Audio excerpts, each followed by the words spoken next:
Jenny, you never amounted to much, and I see no reason to reward failure after I'm gone. For a second, the only sound in Daniel Harper's conference room was the paper trembling between my fingers. Across the table, my brother Michael leaned back in his chair. Ashley lowered her face, but not quickly enough. I saw the smile she was trying to hide. Daniel cleared his throat. Under your parents' will, the remaining estate passes equally to Michael and Ashley. And Jenny gets nothing, Michael asked. Daniel hesitated. Under the will, no. Michael glanced at me. Dad was harsh, but at least he was honest. I folded my father's letter once, then again, and slipped it into my bag. Michael mistook my silence for humiliation. Actually, Jenny, he added, you should probably collect whatever you still have at the house before the end of the month. Ashley and I are going to sell. I looked directly at him. You're selling the house. Michael smiled. It belongs to us now. He had no idea that those 5 words had just changed everything. Only days earlier, we had buried our parents. Now Michael was already talking about their home as if he had a buyer waiting outside. Before Daniel had even finished reading the documents, I'd heard Michael whispering to Ashley. If we sell as is, we can move quickly. Ashley whispered back, renovating might get us more. Neither of them had asked what I wanted. Why would they? Michael, 37, had always been Dad's successful son. Ashley, 29, had been the daughter my parents protected from every consequence. And I was Jenny Brown, 32, the quiet property administrator they introduced with phrases like, she does okay. What Michael and Ashley never understood was how many times, doing okay, had allowed me to quietly clean up disasters they knew nothing about. Daniel began organizing his papers. Michael stood, so that's settled. I rose without answering. Jenny, Ashley called after me, don't make this into some legal fight. Dad made his decision. I stopped at the door. I heard what the will said. Then I walked out. In the parking lot, I sat inside my car and took out Dad's letter again. You never amounted to much. 4 years earlier, that same man had sat across from me with shaking hands while I helped prevent everything he owned from collapsing.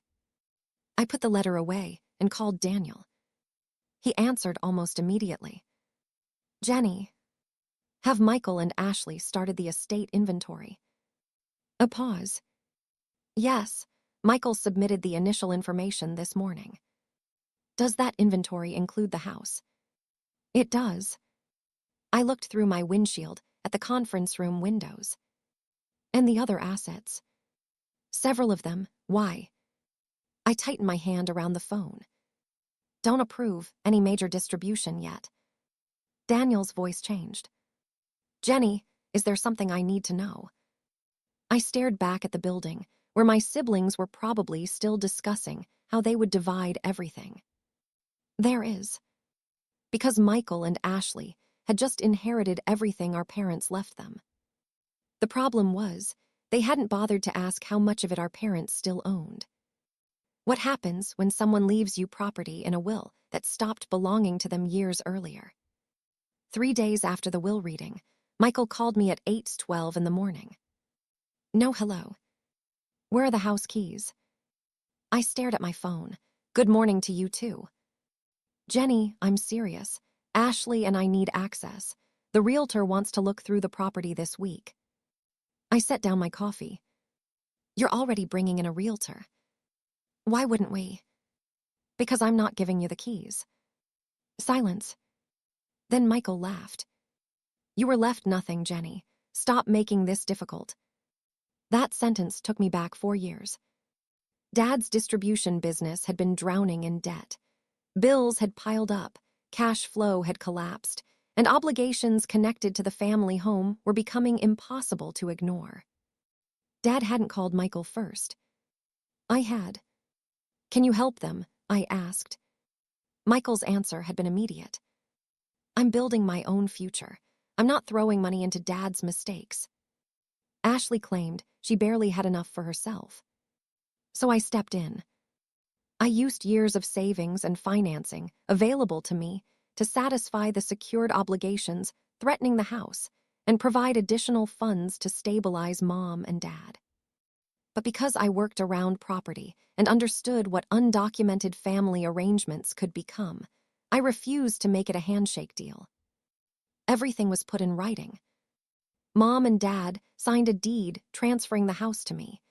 Specific financial and business assets were assigned as part of the repayment arrangement. In exchange, I signed an agreement guaranteeing them lifetime occupancy. Nothing changed visibly. They stayed in their bedroom. Dad kept mowing the same lawn. Mom kept inviting Michael and Ashley over for holidays. And my siblings continued believing our parents owned everything. Dad wanted it that way.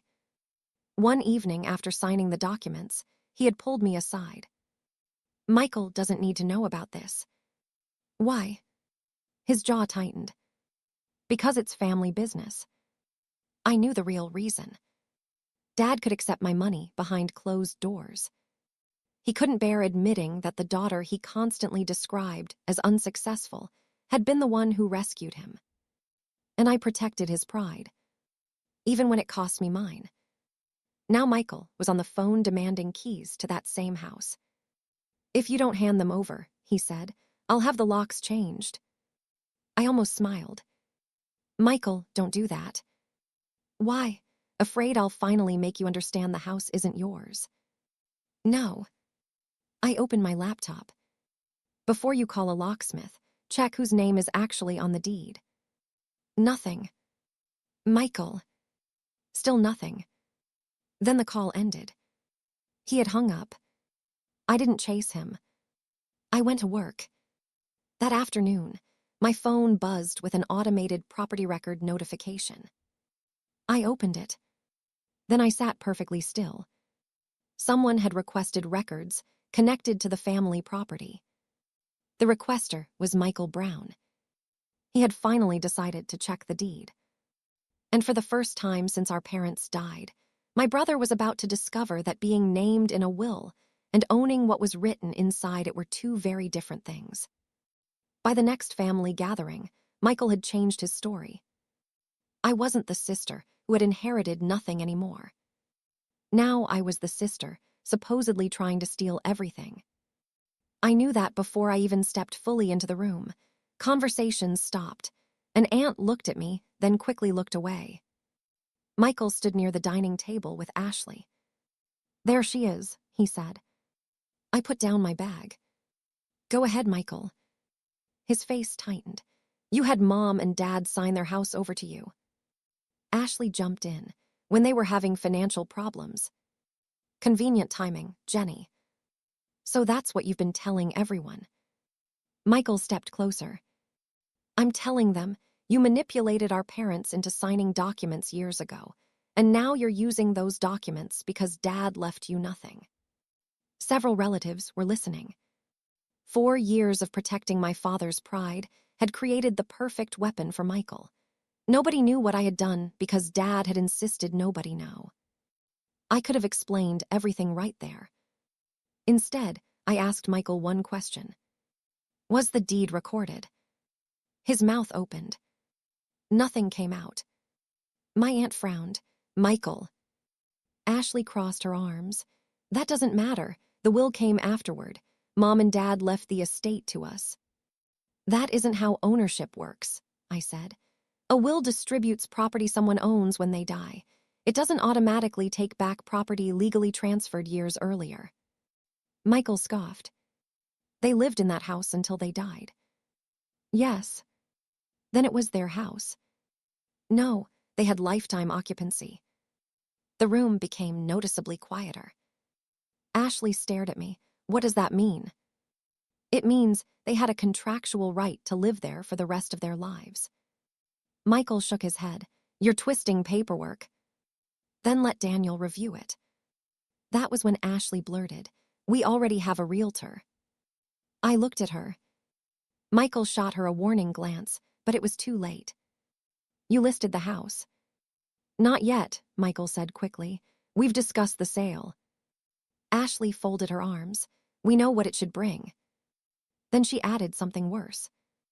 "And some of us have already made plans based on our inheritance." "What plans?" Her expression changed. Michael answered for her. "That's none of your business." But one of our cousins said, "Ashley, didn't you put a deposit down on that apartment?" Ashley glared at him. That answered my question. They weren't simply celebrating an inheritance. They were already spending money based on assets whose ownership they hadn't verified. I picked up my bag. "Do not represent yourselves as owners of that house until Daniel corrects the estate inventory." Michael laughed. "You really think one old deed is going to destroy everything Mom and Dad left us?" I turned toward him. "The house is only the first document you should be worried about." Michael called Daniel before I even made it home. By the following morning, the estate distribution had stopped moving. Daniel called me himself. "Jenny, I'm placing a hold on any major distribution until I complete an ownership review." "Michael spoke to you."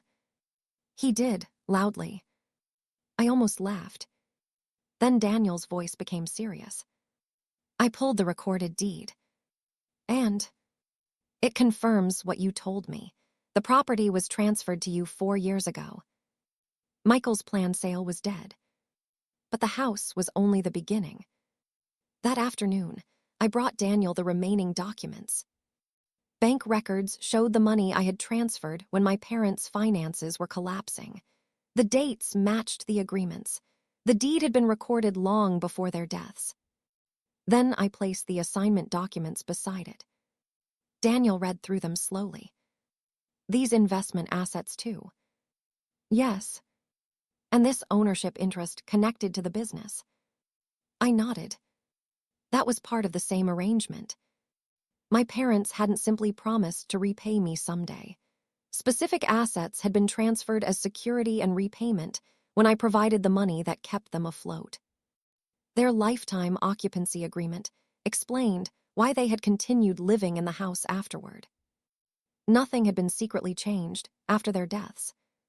The documents had been sitting there for 4 years. Michael and Ashley simply never knew. By that evening, Ashley was calling repeatedly. I ignored the first 2 calls. On the third, I answered. "Jenny, what exactly did Mom and Dad transfer to you?" "Daniel is reviewing everything." "I need to know." "Why?" A pause. Then she admitted it. The apartment deposit. She had committed money based on an inheritance she hadn't received yet. "I thought the estate would cover it," she said. "That was your decision, Ashley." She hung up. Michael tried a different approach. He asked to meet privately. When I arrived at a coffee shop the next morning, he was already seated. No smug grin this time. He pushed a cup toward me. "I ordered what you usually get." I left it untouched. "What do you want?" He leaned forward. "We can fix this without lawyers turning it into a war." "There is no war." "You know what I mean." "No, Michael, explain it." His jaw tightened. Then he finally said it. "Forget the old agreements. Whatever Mom and Dad had, we divide 3 ways." I stared at him. 3 days earlier, I deserved nothing. Now he wanted equality. "You told me Dad was right about me." I was angry. "You told me to collect my belongings from your house." "Jenny. And now that you've discovered it might be my house, you want me to split it with you." He lowered his voice. "We're family." I stood. "That argument only seems to matter when you need something from me." I walked away. 2 days later, Daniel summoned all 3 of us back to his office for the completed ownership review. Michael arrived with Ashley and immediately started talking. "I want it on record that we dispute." "Michael." Daniel interrupted him. He placed several thick folders across the conference table. Michael stopped. Daniel rested one hand on the first folder and looked from him to Ashley. "There is something both of you fundamentally misunderstood about your parents' estate." Michael leaned forward. What exactly did we misunderstand? Daniel opened the first folder. The will. Ashley frowned. We know what the will says. Yes, Daniel replied. The will is valid. Your parents left their remaining estate equally to you and Michael. Jenny receives nothing under it. Michael looked at me as though he had just won again. Then Daniel continued. But a will can only distribute property the deceased actually owned at death. Michael's expression changed. Daniel slid the recorded deed across the table. 4 years ago, your parents transferred ownership of the family residence to Jenny. Ashley shook her head, but they lived there. Under this, Daniel opened another document. A lifetime occupancy agreement. They retained the contractual right to live in the property for the remainder of their lives. They did not retain ownership. Michael grabbed the deed and scanned it. Daniel opened another folder. The house wasn't the only transfer. He laid out the assignment agreements. Years earlier, when my parents' business debts had threatened everything, I had provided the money that satisfied the secured obligations and stabilized their finances. In return, the house had been deeded to me. Specific investment assets had been assigned to me. A portion of the assets connected to the family business had also been transferred under the documented repayment arrangement. Daniel placed my bank records beside the agreements. The funds Jenny provided correspond with these transactions. The documents were executed years before your parents died. Michael stopped interrupting. He simply stared at the dates. Ashley picked up one page, then another. So what exactly did they leave us? Daniel answered calmly. The property they still owned. The silence was different this time. At the first meeting, their silence had belonged to me. Now it belonged to them. Ashley looked across the table. Why didn't anyone tell us? I reached into my bag. Dad's letter was still there. I unfolded it and placed it beside the documents bearing his signature. Dad didn't want you to know. Michael looked at me. Why? Because then he would have had to admit why those documents existed. Neither spoke. 4 years ago, when Mom and Dad were in trouble, I asked both of you to help. Michael looked down. You said you were building your future. Ashley said she couldn't afford it, so I handled it. Ashley whispered, Dad never told us it was that bad. He didn't want you knowing that either. I touched the letter. He could accept my help privately. What he couldn't accept was you two knowing the daughter he called a failure was the person who helped keep him in that house. Ashley read the line from Dad's letter again. You never amounted to much. Then her eyes moved to the deed.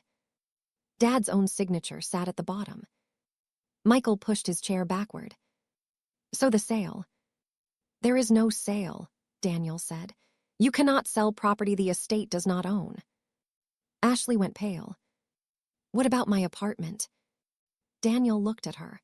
Any personal financial commitment you made based on an anticipated inheritance is separate from the estate. She closed her eyes. Her deposit and the plans attached to it were now hers to unwind. Daniel formally corrected the estate inventory.